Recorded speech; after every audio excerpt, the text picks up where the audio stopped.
project, we are developing an embedded system which collects the data from the electric vehicles. So that data will be sent to the cloud. So data we are getting like the status of battery percentages and the indicators, headlight, the status of indicators with respect to time. So each time the data will be uploaded to the cloud, and also the locations, GPS locations and more. So this data will be sent to the cloud. In cloud we have the algorithms which process this data. So and this data will be visible as an analytical one. So analytical data will be visible to the two portals. One is for the manufacturer and another for the user. So normally manufacturer can use this data to increase the efficiency of their bike in the future models, and they could be able to track the battery life and more things. And the user can view their activities like the places they visited, and more data will be visible to the users also in the analytical manner. So here the list of components we use are all the TI components are TIVA C series, TM4C123 GXL microprocessor, and this one. And then we use the sensor hub Boost XL.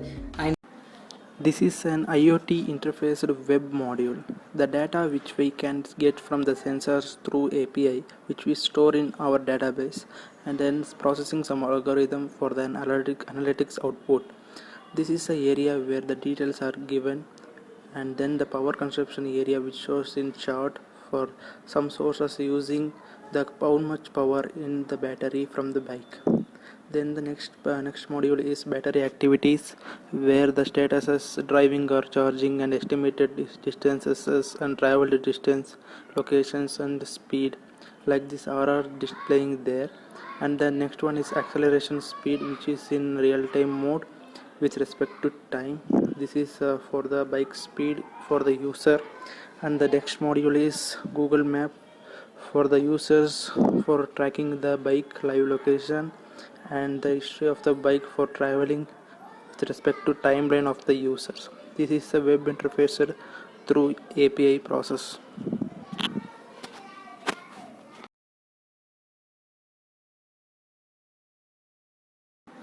This is an IoT interfaced web module. The data which we can get from the sensors through API, which we store in our database, and then processing some algorithm for the analytics output. This is the area where the details are given, and then the power consumption area which shows in chart for some sources using the how much power in the battery from the bike. Then the next module is battery activities, where the status is driving or charging and estimated distances and traveled distance, locations and speed, like this are displaying there. And the next one is acceleration speed, which is in real-time mode with respect to time. This is for the bike speed for the user. And the next module is Google Map for the users for tracking the bike live location and the history of the bike for traveling with respect to timeline of the users. This is a web interface through API process.